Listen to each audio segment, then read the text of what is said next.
So King Solomon was king over all Israel, and these were the princes which he had: Azariah, the son of Zadok the priest; Elira and Hea, the son of Shisha, the scribe; Jehoshaphat, the son of Elihu, the recorder; and Benaiah, the son of Jehoiada, was over the host; and Zadok and Abiathar were the priests.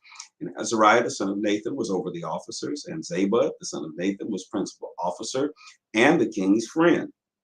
And Abishur was over the household; and Adoram, the son of Abda, was over the tribute. Verse 7. And Solomon had 12 officers over all Israel, which provided victuals for the king and his household each month. Each man his month and a year made provision.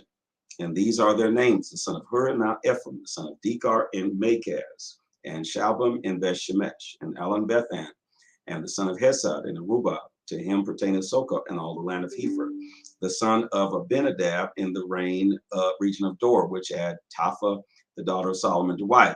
Banner, the son of Eluhid, to him pertained Tanakh and Megiddo, and all Bet-Shean, which is by Zartanah beneath Zerzreel, from Beth-Shean to Abel Maholah, even unto the place that is beyond Jokneam.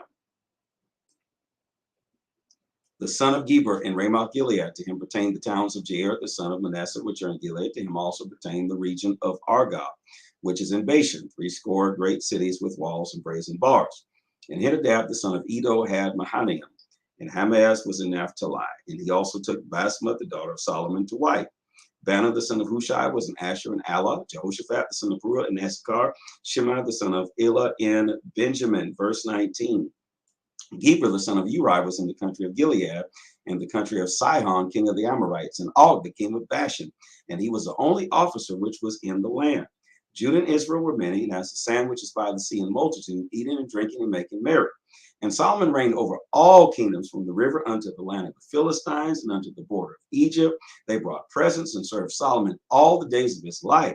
And Solomon's provision for one day was 30 measures of fine flour and 80 measures of meal, 10 fat oxen and 20 oxen out of the pastures, and 100 sheep, just for one day, beside harts and roebucks and fallow deer and fatted fowl. Verse 24. That's a lot of eating. Verse 24, for he had dominion over all the region on this side of the river, from Tipsha even to Azza, over all the kings on this side of the river, and he had peace on all sides round about him. And Judah and Israel dwelt safely, every man under his vine and under his fig tree, from Dan even to Beersheba, all the days of Solomon. And Solomon had 40,000 stalls of horses for his chariots, wow, and 12,000 horsemen. And those officers provided victual for King Solomon, for all that came unto King Solomon's table, and every man in his month; they lacked nothing. Verse 28. Barley also and straw for the horses and dromedaries brought they unto the place where the officers were, every man according to his charge. And God gave Solomon wisdom and understanding exceeding much, and largest of heart, even as that sand that is on the seashore. And Solomon's wisdom excelled the wisdom of all the children of the east country, and all the wisdom of Egypt. For he was wiser than all men, than Ethan the Ezrahite, and Heman the Chaldal, and Darda the sons of Mahal, and his fame was in all the nations round about. And he spake 3,000 proverbs, and his songs were 1,005. Wow. And he spake of trees, from the cedar tree that is in Lebanon, even unto the hyssop that springeth out of the wall. He spake also of beasts, and of fowl, of creeping things, and of fishes. And there came all the people to hear the wisdom of Solomon, from all the kings of the earth which had heard his wisdom. 1 Kings chapter 5. And Hiram the king of Tyre sent his servants unto Solomon, for he had heard that they had anointed him king in the room of his father. For Hiram was a lover of David. And Solomon sent to Hiram, saying, Thou knowest how that David my father could not build a house unto the name of the Lord his God, for the wars which were about him on every side, until the Lord put them under the soles of his feet. But now the Lord my God hath given me rest on every side, so that there is neither adversary nor evil occurring. And behold, I purpose to build a house unto the name of the Lord my God, as the Lord spake unto David my father, saying, Thy son whom I will set upon thy throne and in thy room, he shall build an house unto my name. Now therefore command thou that they hew me down cedar trees out of Lebanon, and my servant shall be with thy servants. And unto thee will I give hire for thy servants, according to all that thou shalt appoint. For thou knowest that there is not among us any that can skill to hew timber like unto the Sidonians. And it came to pass when Hiram heard the words of Solomon that he rejoiced greatly and said, Blessed be the Lord this day, which hath given David a wise son over his great people. And Hiram sent to Solomon, saying, I have considered the things which thou sendest to me for, and I will do all thy desire according to the concerning the timber of cedar and concerning the timber of fir. Verse 9. My servant shall bring them down from Lebanon unto the sea, and I will convey them by sea and floats unto the place that thou shalt appoint me. And I will cause them to be discharged there, and thou shalt receive them, and thou shalt accomplish my desire in giving food for my household. So Hiram gave Solomon cedar trees and fir trees according to all his desire.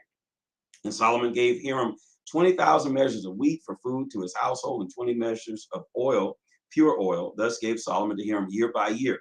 And the Lord gave Solomon wisdom as he promised him, and there was peace between Hiram and Solomon, and they made a league together. Verse 13.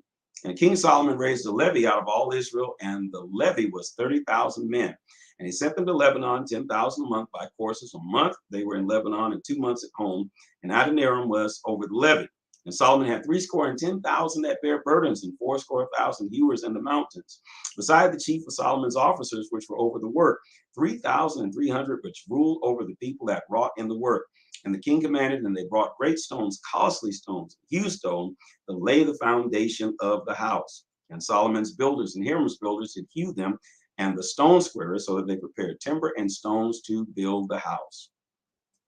And it came to pass in the 480th year after the children of Israel were come out of the land of Egypt, in the 4th year of Solomon reign over Israel, in the month of Ziph, which is the 2nd month, that he began to build the house of the Lord.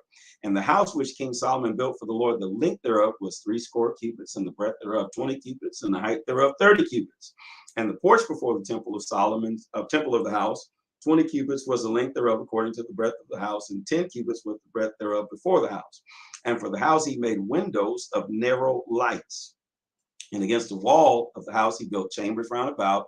Against the walls of the house round about, both of the temple and of the oracle, he made chambers round about. The nethermost chamber was 5 cubits broad, and the middle was 6 cubits broad, and the third was 7 cubits broad. For without in the wall of the house he made narrow rests around about, that the beam should not be fastened in the walls of the house. And the house, when it was building, was built of stone made ready before it was brought thither, so that there was neither a hammer, nor axe, nor any tool of iron heard in the house while it was in building. The door for the middle chamber was on the right side of the house, and they went up with winding stairs into the middle chamber, and out of the middle into the third. Verse 9. So he built the house and finished it, and covered the house with beams and boards of cedar. Then he built chambers against the house, all the house 5 cubits high, and they rested on the house with timber of cedar. And the word of the Lord came to Solomon, saying, Concerning this house which thou art in building, if thou wilt walk in my statutes and execute my judgments and keep all my commandments to walk in them, then will I perform my word with thee, which I spake unto David thy father. And I will dwell among the children of Israel, and will not forsake my people Israel. So Solomon built the house and finished it, and he built the walls of the house with boards of cedar, both the floor of the house and the walls of the ceiling, and he covered them on the inside with wood, and covered the floor of the house with planks of fir. And he built 20 cubits on the side of the house, both the floor and the walls with boards of cedar. He even built them for it within, even for the oracle, even for the most holy place. And the house, that is, the temple before it, was 40 cubits long. And the cedar of the house within was carved with knops and open flowers. All was cedar. There was no stone seen. And the oracle he prepared in the house within, to set there the ark of the covenant of the Lord. And the oracle in the fore part was 20 cubits in length, and 20 cubits in breadth, and 20 cubits in the height thereof. And he overlaid it with pure gold, and so covered the altar, which was of cedar. So Solomon overlaid the house within with pure gold, and he made a partition by the chains of gold before the oracle, and he overlaid it with gold. And the whole house he overlaid it with gold until he had finished all the house. Also the whole altar that was by the oracle he overlaid it with gold. And within the oracle he made 2 cherubims of olive tree, even 10 cubits high. Verse 24. And 5 cubits was the one wing of the cherub, and 5 cubits the other wing of the cherub. From the uttermost part of one wing unto the uttermost part of the other were 10 cubits. And the other cherub was 10 cubits. Both the cherubims were one measure and one size. The height of one cherub was 10 cubits, and so it was of the other cherub. And he set the cherubim within the inner house, and they stretched forth the wings of the cherubim, so that the wing of one touched the one wall, and the wing of the other cherub touched the other wall. And their wings touched one another in the midst of the house. And he overlaid the cherubims with gold. And he carved on the walls of the house round about with carved figures of cherubims and palm trees and open flowers within and without. And the floors of the house he overlaid with gold within and without. And for the entering of the oracle he made doors of the olive tree. The lintel and the side posts were a fifth part of the wall.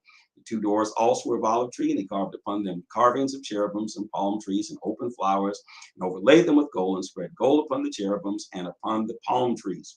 So also he made for the door of the temple posts of the olive tree a fourth part of the wall. And the two doors were a fir tree, and the two leaves of one door were folding, and the two leaves of the other door were folding. And he carved thereon cherubims and palm trees and open flowers, and covered them with gold fitted upon the carved work. And he built the inner court with 3 rows of hewed stone and a row of cedar beams. And the 4th year was the foundation of the house of the Lord laid in the month of Ziph. And in the 11th year, in the month of Bul, which is the 8th month, was the house finished throughout all the parts thereof, and according to all the fashion of it. So he was 7 years in building.